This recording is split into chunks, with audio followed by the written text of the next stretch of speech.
The wind had started picking up earlier that afternoon, but no one expected the storm to move in so fast. Emily stood by the window of her family's wooden cabin, watching snowflakes swirl like tiny white dancers across the yard. Her parents had gone to town to stock up on supplies, leaving her with simple instructions: keep the fire going, lock the doors, and stay inside. At 17, Emily was used to being alone. Their house sat on the edge of a dense forest in rural Montana, far from neighbors or busy roads. She liked the quiet most days. It gave her space to draw, read, and imagine. But tonight, something about the silence felt heavy. The snow had gone from light and pretty to thick and relentless in a matter of hours. By early evening, it was coming down in sheets, covering the porch and driveway in white. She checked her phone. No signal. The landline was out too, which wasn't unusual during storms, but it still made her uneasy. She poked at the fireplace, feeding in another log, and tried to stay calm. Her parents had a four-wheel drive truck and knew the back roads better than anyone. Still, she couldn't shake the sense that something was off. A sudden noise broke the stillness. A soft thud, followed by what sounded like scratching near the back of the house. Emily froze, her heart thudding in her chest. Was it a branch? An animal? She crept toward the back window, careful not to make a sound. What she saw made her breath catch in her throat. A large, dark shape moved between the trees just beyond the edge of the yard. It was too big to be a fox or a raccoon, and it moved with slow, deliberate steps. As her eyes adjusted, she saw another shape, and then another. They were circling, keeping low, but unmistakable in form. Wolves. Emily stepped back from the window, her hands trembling. She had never seen one in person before, let alone several. Her family had heard distant howls in the past, and her dad once joked that wolves avoided humans more than humans avoided them. But these ones weren't avoiding anything. They were surrounding the house. She moved quickly to check all the doors and windows, locking each one tightly. The snow was falling harder, visibility dropping fast, and her heart felt like it might punch its way through her chest. She was trapped, alone. And outside, something wild had arrived. Emily stood completely still in the center of the living room, trying to hear past the wind. The house, usually her sanctuary, suddenly felt too open, too exposed. She tiptoed to the front window, parting the curtain just enough to peek out. Her breath thawed the cold glass, but she wiped it away, eyes scanning the yard. There they were. Not one or two, but at least 5.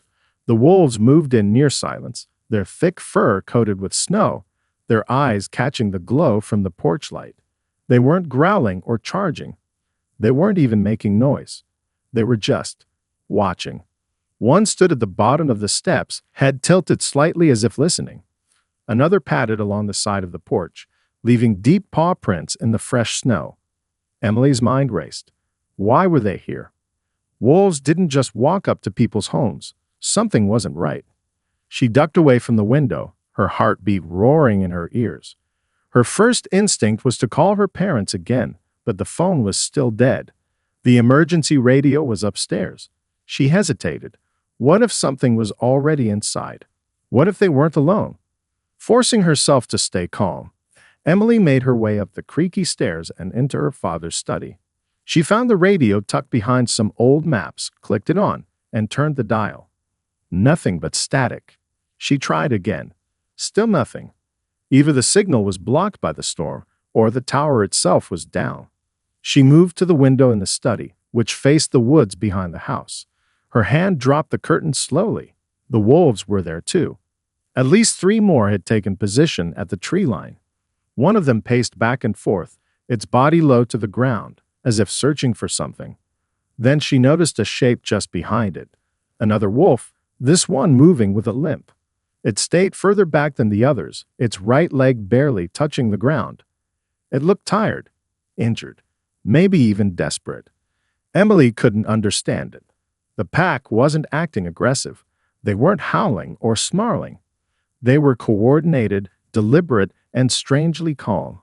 But their presence still terrified her. These weren't animals lost in the woods. These were predators who had chosen to surround a home. her home.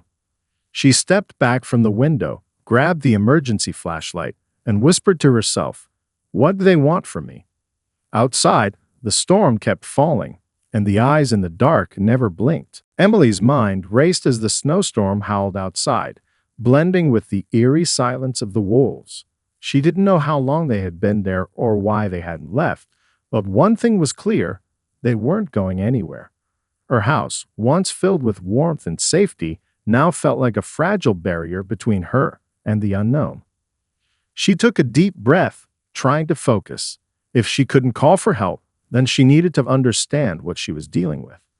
Emily headed back downstairs, flicking on the flashlight and sweeping its beam across the living room. Shadows danced across the walls, making her jump at every flicker. She told herself to stay calm. The wolves hadn't attacked. Not yet. She double-checked the locks again. Front door, back door, windows, basement entrance. All secure. She grabbed the fireplace poker and kept it close. It wasn't much, but it felt better than nothing. Next, she pulled open a drawer in the hallway where her father kept emergency supplies. There were candles, batteries, a small first aid kit, and thankfully, a pair of binoculars. She took them and crept back to the front window, kneeling low so she wouldn't be easily seen. Through the falling snow, she scanned the front yard. The wolves were still there. Now she could see them more clearly. Their breath steamed in the cold night air. The largest stood near the porch, head lifted high, ears alert. A smaller one lay curled near the woodpile. And behind them, half shadowed by the edge of the trees, was the limping wolf again. It didn't move much. It just watched. Something about it pulled at her. It looked familiar. Not in a personal way, but like something she had seen before. She adjusted the binoculars for a better view. That's when she noticed the small colored tag clipped to its ear. It was red with white letters, barely visible through the snow, but unmistakably artificial. Emily lowered the binoculars, her heart pounding for a different reason now. That wolf wasn't just wild. It had been tracked, studied, maybe even cared for. She turned from the window and ran to her dad's study again. He had worked with the local wildlife sanctuary years ago, collecting field data and helping tag rescued animals. Somewhere in those cabinets were his notes and photos. She threw open drawers, flipping through folders and papers, desperate for a connection. She didn't know what she was looking for exactly, but one thing was certain: this wasn't just a pack of wolves passing through. This was something more. And somehow, Emily was part of it. Emily's hands moved quickly through the papers in her father's cabinet, flipping past dusty manila folders and stacks of handwritten notes. The smell of old ink and weathered paper filled the room. The flashlight beam quivered slightly as she searched, but she didn't stop. Her instincts told her the answer was here, hidden among the pages her father had once studied so carefully. Finally, she found it. An old black binder labeled Wildlife Conservation, Wolfpack Observations. Her heart skipped. She dropped to the floor, crossed her legs, and opened it. Inside were printed maps, photographs, and field notes, some typed, some scribbled in her dad's handwriting. A few of the pictures showed wolves in the forest, mid-step, drinking from creeks, or staring directly into the lens. She turned each page slowly, studying their faces. And then she saw it. A full-color photo, dated over a year ago, showed a lean gray wolf with a deep scar along its right flank and a red ear tag that matched the one outside. The notes beside the photo read, "Subject to view 14, male alpha, survived forest fire trauma, highly bonded to pack, wary of humans but non-aggressive, released near North Ridge Sanctuary border." Emily stared at the picture. It was him, the limping wolf, the one who had been watching her through the snow. She sat back stunned. Her father had helped care for this animal, maybe even saved it. But what was W14 doing here now? The sanctuary was miles away, separated by forest, rocky hills, and rivers. Wolves didn't just wander back without a reason, especially not a whole pack. Her thoughts spun as she pieced it together. Something had driven them away from the sanctuary. The storm, a lack of food, or maybe something else. But why come here? Then it hit her. This wasn't just a random house to them. This was a place they remembered. Maybe W14 had smelled traces of her father on the land, remembered the scent, the food, the calm.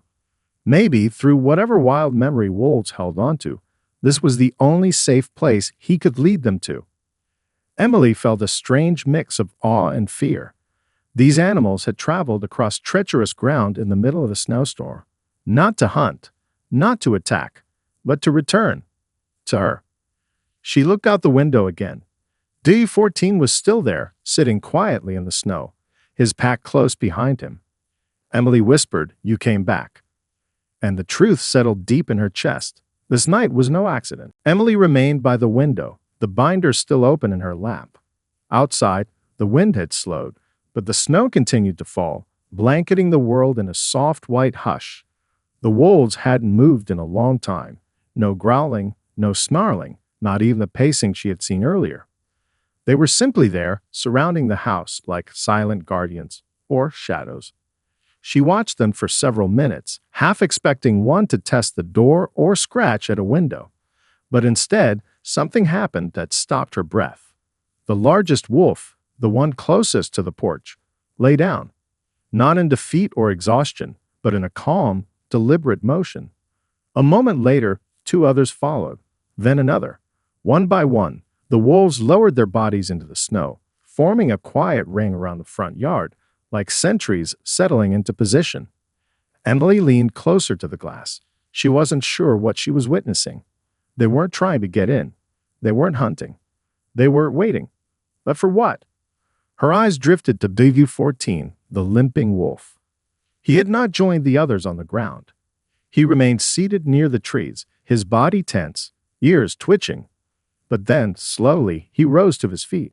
He limped forward, leaving deep paw prints behind him, and made his way to the center of the yard, directly in front of the porch. He stopped and looked up at the window, straight at her. Their eyes met again through the snowfall. Emily felt something stir in her. Not fear, not danger. Something quieter, sadder. There was a plea in his gaze, not for food, not for shelter, but something harder to explain. Recognition, maybe. Memory. Trust.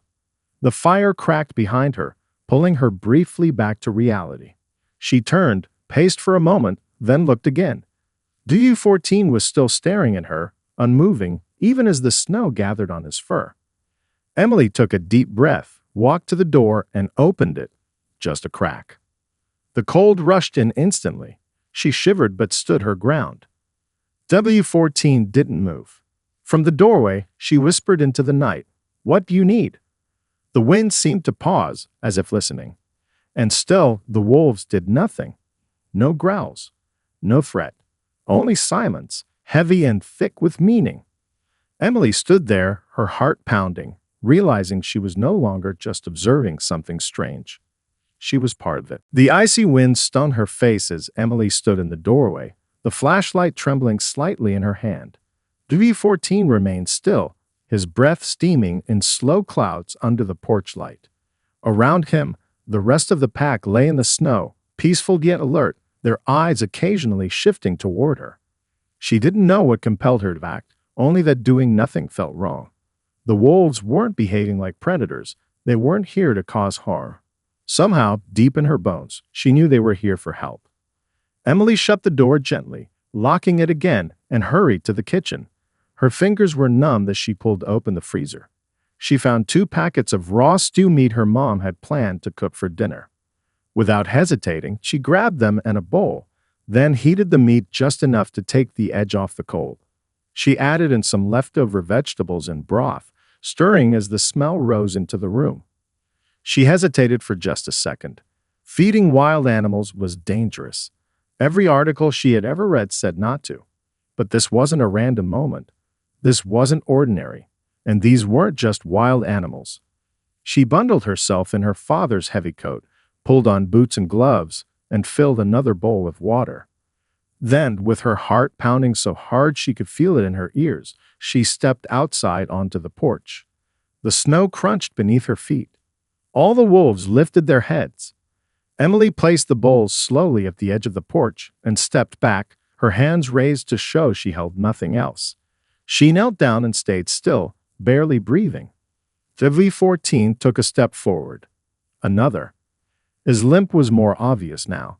His leg dragged slightly, and he paused with each movement, but there was a quiet strength in his steps. He reached the bowl and sniffed it, carefully, cautiously. Then he took a bite. A moment later, another wolf approached. Then another. They didn't fight. They didn't rush. They waited their turn. Emily watched with wide eyes, the cold forgotten. She was feeding wolves in her front yard. But it didn't feel like danger. It felt like trust. For the first time that night, something shifted in her chest. Fear melted into something warmer. Something that made her believe that even in the middle of a storm, in the face of the wild, kindness could still reach across the divide. Emily sat cross-legged on the porch, watching as the last of the wolves finished eating.